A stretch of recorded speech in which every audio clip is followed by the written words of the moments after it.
आचार्य अभयदेव आपके समक्ष आज लाया हूँ वर्ण विचार। वर्णों के बारे में आज हम चर्चा करेंगे। वर्ण भाषा की सबसे छोटी इकाई को कहते हैं। वर्णों के समूह को वर्णमाला कहते हैं।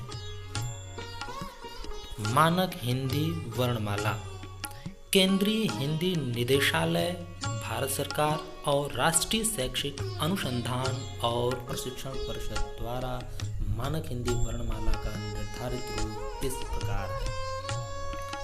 स्वर अ आ इ ई उ ऊ ऋ ए ऐ ओ औ। व्यंजन क ख ग घ ङ च छ ज झ ञ ट ठ ड ढ ण ड त थ द ध न प फ ब भ म य र ल व श ष स ह। संयुक्त व्यंजन क्ष त्र ज्ञ श्र। आगत ध्वनियाँ आ ज फ। वर्ण के 3 भेद होते हैं, स्वर, व्यंजन, अयोगवा। अब हम इनके बारे में अलग अलग ढंग से पढ़ेंगे। क स्वर, जो वर्ण बिना किसी अन्य वर्ण की सहायता के स्वतंत्र रूप से बोले जाते हैं स्वर कहलाते हैं। हिंदी में स्वरों की संख्या 11 है। अ आ इ ई उ ऊ ऋ ए ऐ ओ औ। उच्चारण पर लगने वाले समय के आधार पर स्वरों के 3 भेद होते हैं, ह्रस्व स्वर, दीर्घ स्वर, प्लुत स्वर। ह्रस्व स्वर बच्चों, जिन स्वरों के उच्चारण में सबसे कम समय लगता है वे ह्रस्व स्वर कहलाते हैं, जैसे अ इ उ ऋ। ये सभी ह्रस्व स्वर की श्रेणी में आते हैं। दीर्घ स्वर, जिन स्वरों के उच्चारण में ह्रस्व स्वर से दुगुना समय लगता है उन्हें दीर्घ स्वर कहते हैं, जैसे आ ई उ ए ऐ ओ औ। ये दीर्घ स्वर की श्रेणी में आते हैं। प्लुत स्वर, जिन स्वरों के उच्चारण में ह्रस्व से तिगुना समय लगता है उन्हें प्लुत स्वर कहते हैं, जैसे ओम, हे राम। स्वरों की मात्राएं बच्चों, जब स्वरों को व्यंजनों के साथ बोला या लिखा जाता है तो इनके चिन्हों का प्रयोग होता है। ये चिन्ह मात्रा कहलाते हैं। स्वर और उनकी मात्राएं। चिन्ह निम्नलिखित हैं। स्वर मात्रा अ आ इ ई उ ऊ ऋ ए ऐ ओ औ। अ वर्ण की कोई मात्रा नहीं होती, लेकिन प्रत्येक व्यंजन अ वर्ण की सहायता से बोला जाता है।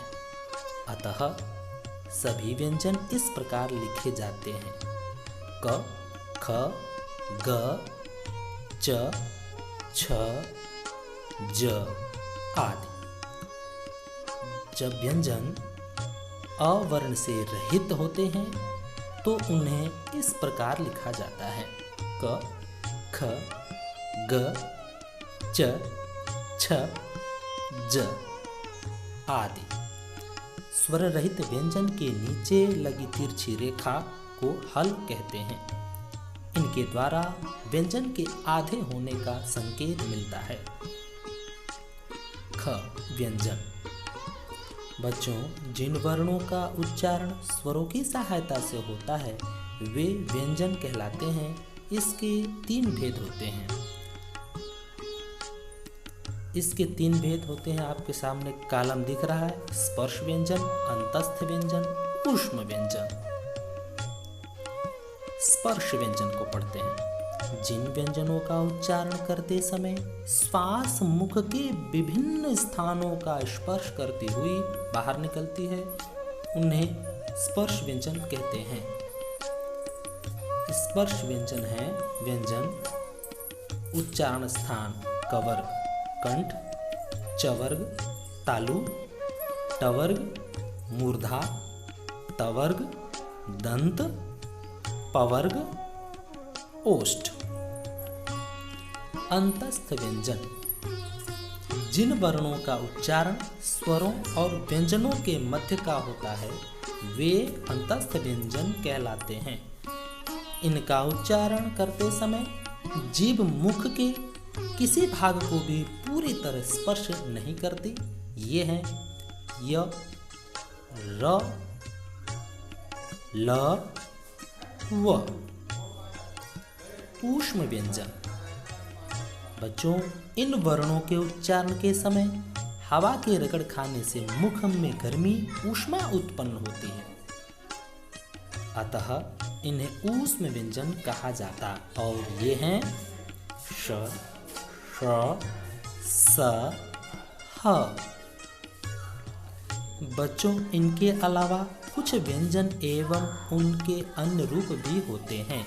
आइए उनको एक एक करके हम समझने का प्रयत्न करते हैं। संयुक्त व्यंजन। 2 भिन्न व्यंजनों के योग से बने वर्ण संयुक्त व्यंजन कहलाते हैं। जैसे क्ष, क, जमा, श, क्षमा, क्षत्रिय, कक्षा। त्र, त, जमा, र, पत्र, चित्र, त्रिकोण। ज्य, ज, जमा, इय, ज्ञात, ज्ञान, यज्ञ। श्र, श, जमा, र, श्रम, श्रमिक, श्रेष्ठ। द्वित्व व्यंजन। 2 समान व्यंजन ध्वनियों से बने संयुक्त व्यंजन द्वित्व व्यंजन कहलाते हैं। इनके उदाहरण हैं च, जमा, च, च, सच्चा, कच्चा, बच्चा। क, जमा, क, पक्का, चक्का, सिक्का।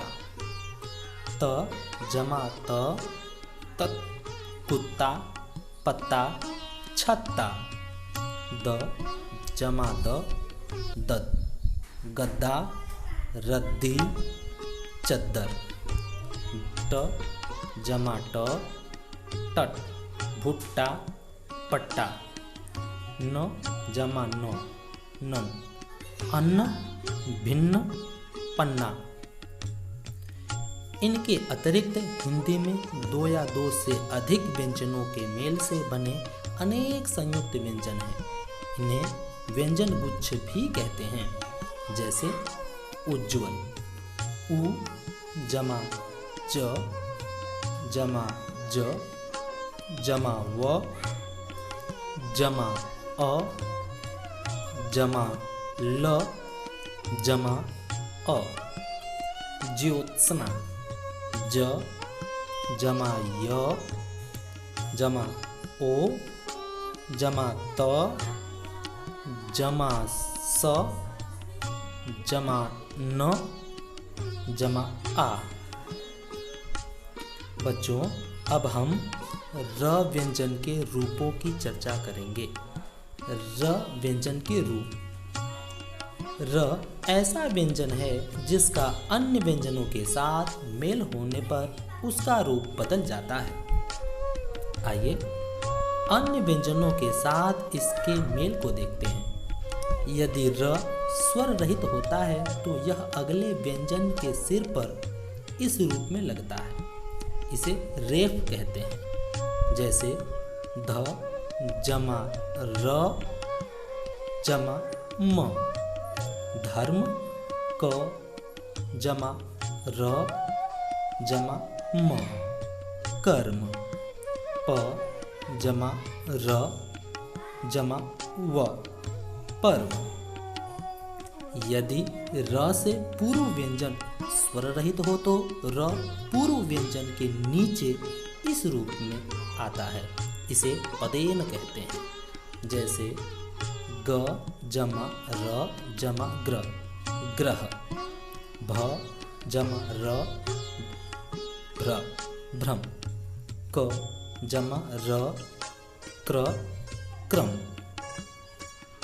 ट तथा ड के साथ र नीचे इस रूप में लगाया जाता है। इसे भी पदेन कहते हैं। जैसे ट जमा र ट्र, ट्रक, ट्राम, ड जमा र ड्र, ड्रम, ड्रामा।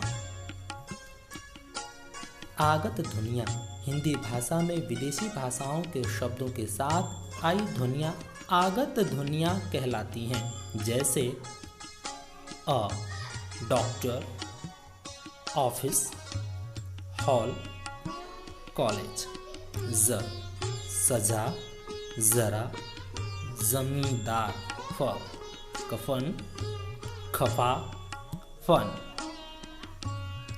अयोगवाह बच्चों। अनुस्वार और अह विसर्ग अयोगवाह हैं। ये न तो स्वर हैं और न व्यंजन।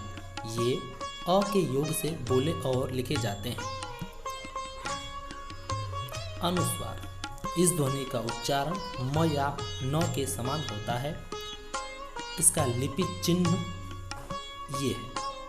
इसका प्रयोग स्वरों और व्यंजनों के ऊपर बिंदु के रूप में किया जाता है। जैसे कंस, हंस, अंश आदि। विसर्ग स्वर से परे जो दो बिंदियां लगाई जाती हैं वे विसर्ग कहलाती हैं। इनका उच्चारण केवल संस्कृत से आए कुछ तत्सम शब्दों के साथ ही किया जाता है। अतः, प्रायः, प्रातः आदि। इसका उच्चारण आधे ह के जैसा होता है। धन्यवाद।